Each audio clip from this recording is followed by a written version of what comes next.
Halo sahabat berbagi, kembali bersama saya Dr. Boy Abidin.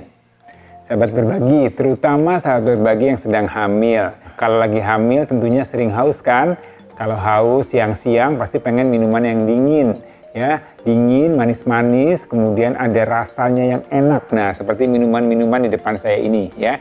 Jadi ini minuman-minuman bersoda, minuman berkarbonasi ya. Jadi kalau diminum tuh rasanya memang menyejukkan, menyegarkan. Manisnya enak banget, segar banget, kemudian rasanya bikin lebih lega, lebih tenang, lebih rileks.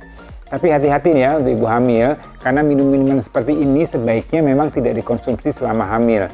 Kenapa? Ada hal-hal yang perlu diperhatikan. Pertama, apabila minum dalam jumlah yang berlebihan, biasanya akan menjadi atau ada rasa nggak enak di ulu hati. Karena dia bersoda, berkarbonasi ya, jadi rasa perih. Kemudian juga bisa ada rasa mual ya, karena jumlah karbonasinya yang cukup tinggi. Nah, kemudian berikutnya, minuman-minuman bersoda ini mengandung beberapa zat yang sebaiknya memang dihindari saat hamil. Pertama adalah kafein. Ya, kafein dalam jumlah yang cukup tinggi pada ibu hamil bisa menyebabkan ibu hamil menjadi insomnia atau susah tidur. Kemudian juga menyebabkan ibu susah buang air besar atau sembelit. Ya, kemudian juga menyebabkan dehidrasi. Selain itu, kafein juga bisa meningkatkan tekanan darah ibu, menyempitkan aliran darah yang masuk ke janin. Jadi itu baru kafeinnya. Kemudian berikutnya adalah gulanya. Nah, gulanya ini jumlahnya juga cukup tinggi ya. Dan gula yang tinggi ini akan meningkatkan kalori, akan menyebabkan berat badan ibu akan berlebih pada saat hamil dan juga berat badan janin. Kemudian berikutnya adalah zat pewarnanya. Ya, jadi zat pewarna yang digunakan ini juga mengganggu penyerapan atau mengganggu tumbuh kembang janin ya, karena beberapa zat pewarna ini mengandung fosfat yang biasanya menyebabkan adanya gangguan penyerapan kalsium. Kemudian adanya karbonasi ya, jadi yang dibikin nih yang berbusa-busa atau ada rasa segarnya, rasa sereng gitu ya. Nah, itu adalah karbonasi, yaitu penambahan karbonasi ini juga akan mengganggu penyerapan kalsium.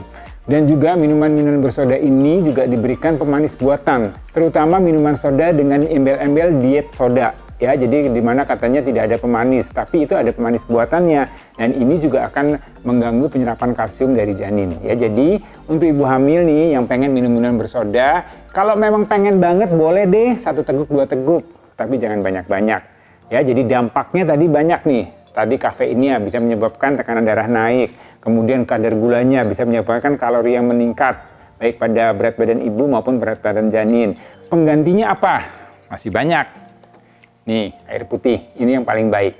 Kemudian kalau memang nggak suka dok, air putih rasanya ada pahit, nggak enak, dan segar segala macam, boleh Anda bikin jus buah ya, atau blender buah, itu juga bagus ya. Jangan ditambah gula lagi, jadi buahnya segar, fresh, kemudian tidak ditambah gula atau pemanis tambahan lainnya. Kemudian bisa juga mengkonsumsi air kelapa. Air kelapa kan rasanya tentunya beda dengan air putih biasa. Dan berikutnya kalau mau lebih lengkap lagi, Anda bisa mengkonsumsi susu. Ya, susu itu biasanya suka ditambah dengan zat-zat lainnya yang juga diperlukan saat ibu hamil maupun untuk persiapan nanti masa menyusui.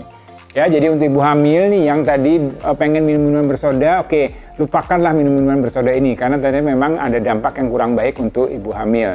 Nah, Anda bisa mengkonsumsi air putih, ya, air kelapa. Nah, untuk air kelapa ini tadi ini baik untuk kesehatan, terutama untuk ibu hamil, ya. Jadi boleh Anda minum selama masa hamil air kelapa. Nah, penjelasan detailnya sahabat berbagi bisa lihat di konten YouTube Dr. Boy Abidin sebelumnya. Ada di situ air kelapa aman atau boleh tidak dikonsumsi untuk ibu hamil. Ya, dan masih banyak konten-konten lainnya. Ya, sahabat berbagi bisa cek di konten YouTube Dr. Boy Abidin. Kemudian apabila sahabat berbagi ada pertanyaan, silakan ketik pertanyaan di kolom komen. Bila suka silakan di-like, kalau mau di-share silakan di-share. Tapi jangan lupa, yang belum subscribe, jangan lupa subscribe, kemudian klik tombol loncengnya supaya kalau ada informasi-informasi baru, sahabat berbagi segera bisa diinformasikan oleh pihak YouTube. Saya Dr. Boy Abidin, senang bisa berbagi.